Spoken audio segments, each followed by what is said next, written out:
First take on a Wednesday. Good day. I'm Max Kellerman. How we doing? Good to see you. Stephen A. from the West Coast. How we feeling? What's up? What's up? Good morning. How y'all doing? Killing it on Kimmel last night. I saw you. Little sun. Yeah. Had a good time. This man belongs in late night. Speaking of that, as Stephen A. obviously was on Kimmel last night, we're going to show you a clip of that later in the show, so don't miss it. We'll react to that as well. But meanwhile, Colin Kaepernick has been the most talked about NFL player this season since his initial protest during the national anthem. Now he has the chance to make headlines for his play on the field and turn around his team's losing 1-4 record. Chip Kelly has named him the starter for Week 6. He'll get his first nod of the season in Buffalo Sunday. Cap, are you ready? I think I've always been confident. It's something that I'm ready to step on that field. I'm ready to play. It's been about a year since live game action, so I'm itching to get out there. For me, I try to carry myself confidently and appropriately, whatever environment I'm in. And, hopefully that reflects and my teammates feel that way and they feel that I can lead this team to victory. I'm excited to be back out there. I'm ready to go. I'm ready to, be out there with my teammates and fight with them and try to get this win this Sunday. I'm ready. On the road, as I said earlier, in Buffalo Sunday. Stephen A., would you have made this move to Cap this week? Absolutely. I wouldn't have hesitated. It should have been done weeks ago. The fact of the matter is Blaine Gabbert, as my former colleague here at ESPN, and my friend Chris Carter religiously said Blaine Gabbert stinks. Now, Blaine Gabbert is on the record saying that the decision stinks, but maybe if he looked at his play and realized that a 65 passer rating combined with the fact that he's 9-31 as a starter, that he's lost 4 straight, that his entire quarterbacking career in the National Football League has been rife with ineptitude, maybe he'd realize how bad he was and wouldn't have a problem with it. Just be happy that you're going to be a backup in the league because chances are you won't play that much. That way people will assume you can still play and you'll still have a job in the NFL rather than being exposed by being put on the field and showing the world how ill-equipped you are to be a starting quarterback in the NFL. So that's my take on that. As it pertains to Kaepernick, this is a decision that should have been made a long time ago because Blaine Gabbert should have never been a starter as far as I'm concerned. I think it was the combination of the contract that Colin Kaepernick had, insuring himself for major dollars in the event of injury, combined with the fact that he was making some noise with the whole protesting of the national anthem and beyond. There's no doubt in my mind that when it comes to Chip Kelly and the San Francisco 49ers, particularly somebody like Trent Baalke, I think all of those, not one individual issue, but all of them, the cumulative impact of it led to Colin Kaepernick sitting out this long. But you are 1-4, and since Trent Baalke obviously sabotaged this franchise by running Jim Harbaugh out of there, and which means that any respectability that they had went right out the door with him, trying to make sure that you don't continue to nosedive, you had to do something. Blaine Gabbert wasn't going to be the answer. And even though it's against the 5th-ranked defense that is the Buffalo Bills, I don't give a damn. Get Colin Kaepernick in there ASAP, quick, fast, and in a hurry. As far as I'm concerned, it's a few weeks too late. He should have been back weeks ago. But if he has to come back this week, even though it's against the Bills, it doesn't bother me at all. It is necessary because nothing was going to get done with Blaine Gabbert. If you think that Colin Kaepernick is the long-term solution, possibly, for the 49ers, and I do, and I thought Kaepernick should have been starting weeks ago, and we've been talking about that on this show, Stephen A. Smith. But if you believe that Kaepernick is the long-term solution for the 49ers, and I think the 49ers think that's a possibility, which is one of the reasons they hired Chip Kelly. I mean, in the recent past, we've seen Kaepernick do it. Well, what makes you think he can be the long-term solution?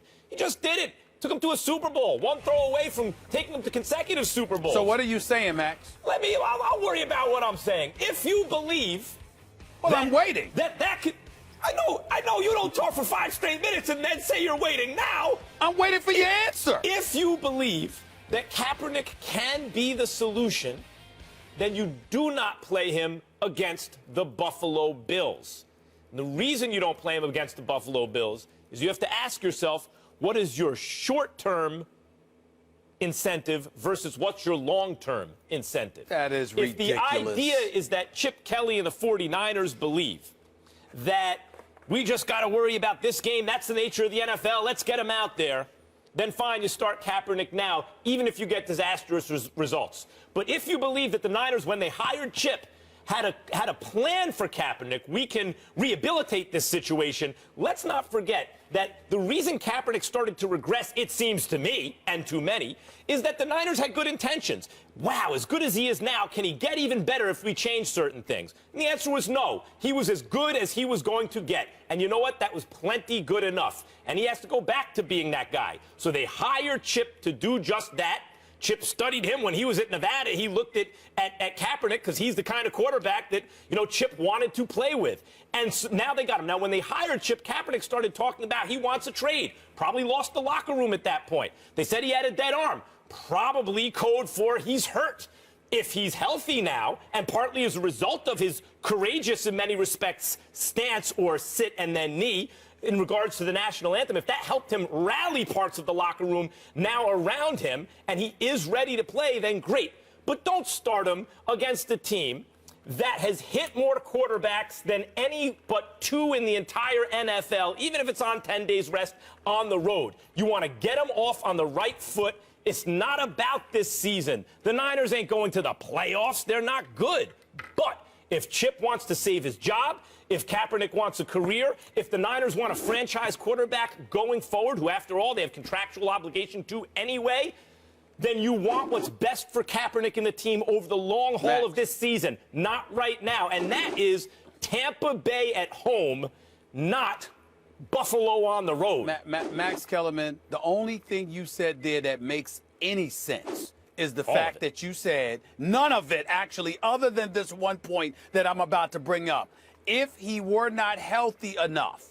Outside of that, nothing you said makes sense. Sports is about competition. The San Francisco 49ers are losing football games. Blaine Gabbert is your quarterback. If Colin Kaepernick is ready to go, what are you talking about? If Colin Kaepernick is the long-term solution, you don't put him in with the Bills. I'm sorry, one play, one game could ruin anything. You go out there the second that you're ready. Every single week in the NFL, there are only 16 games in the season.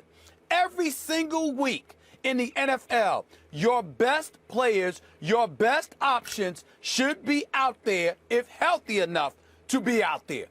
Period. You don't sit up there. The way you sounded, hold on, the way you sounded, it's as if even if Colin Kaepernick were healthy, because he's going up against the Bills, we have to think about our future, our long-range goals, and we certainly don't want to jeopardize the health of Colin Kaepernick, so we're not going to put him out there. That's the confidence of Kaepernick, That's asinine. The confidence of Kaepernick, the enthusiasm of the fan base, the head coach's job. Yes, you are making the mistake that many people. The enthusiasm of the fan base? That's right.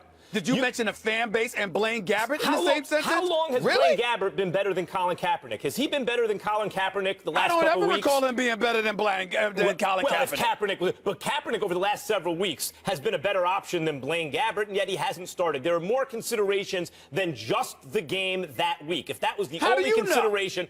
How do you know? Do you think you just said by your own admission you just said that he's the better option than Gabbert over the last several weeks, but he didn't start.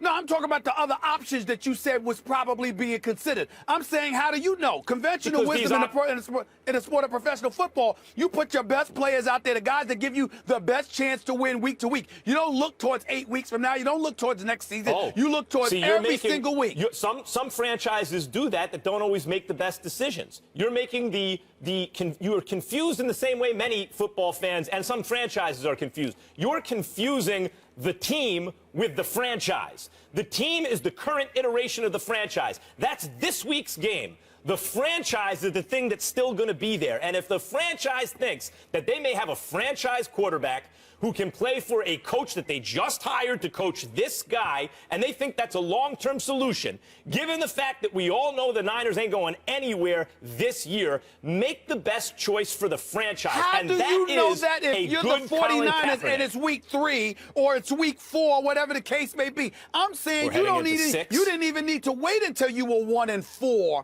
to bring Kaepernick in there. Sure. He could have been put up in there last week. He could have been put up in there 2 weeks ago, 2 games ago. He said he was ready to go. Yep. So we have to look at Chip Kelly, we have to look at Trent Baalke, and we have to question why the delay, why the procrastination, particularly for Blaine Gabbert. It makes absolutely positively no sense, and Max is trying to deduce that it makes sense because you know what? We want to look towards the future, and Colin Kaepernick may very well be our future. This is the same Colin Kaepernick that Chip Kelly and them were trying to trade to Denver, but couldn't work out a deal to get it done. Kaepernick Clearly, they didn't asked think for that way the about him. trade. When they hired Chip Kelly, Kaepernick wanted out. So they started exploring ways to get him out. And when it wasn't going to work because he wasn't going to take a reduction in his contract, which he shouldn't have, he did the right thing, they started realizing, okay, well, I mean, this is the kind of quarterback Chip Kelly needs anyway, but he wasn't ready to play. This predates the anthem protest. He'd lost a lot of weight. He'd switched his diet. They called it a dead arm, which I take for code for something wrong with his throwing arm. Then he got better. He started putting on the weight. Chip said he's still not quite there yet. Okay, now he's there. It's yet is finally here. But it comes against an excellent, hot defense on the road. And what I'm saying is, unless you think you're going to salvage this season in terms of the playoffs, make the right long-term decision. Why would you not think you got a shot at salvaging your season? Who gives up 5 games in? That's what you're saying. Oh, the season's lost, so why jeopardize his future by playing him against the Buffalo Bills? That is asinine. It's game 6 of the season. That's right. A one-win team that going in, no one thought was very good anyway, and has so far shown that they are, in fact, not very good. So they're supposed to think like that. To make so they're supposed to say that. So be realistic. So according to Max Kellerman, the San Francisco 49ers are supposed to sit up there and go like this. We stink. We're not going anywhere. Our season's over in week 6. So why would we jeopardize our future, Colin, by playing you now? No, we're going to sit you down because we stink. So we'll wait until we got a weak opponent because we're not going to win anyway. So why play? That's your argument. You know what? That's your argument. It's the same thing when Belichick was talking about, hey, the trainers do their jobs. If he's ready to go, I worry about the coaching. That's not exactly true because sometimes a guy's ready to go, but what are the implications if he takes another hit? What's the long-term prognosis versus the short-term prognosis, and the franchise has to weigh all those things in the balance and make a decision. Happens all the time. Executive Kellerman, I totally don't understand what the hell you're talking about. It makes no sense from a sports competitive standpoint. People would agree with, a lot of football people would agree with you, and you'd all be wrong. A lot of football people get fired because they don't know what the hell they're saying, regardless of how they try to sound like that. Didn't you say Chip Kelly was on the hot seat? Should be. All right, Shouldn't have had the damn gentlemen. job.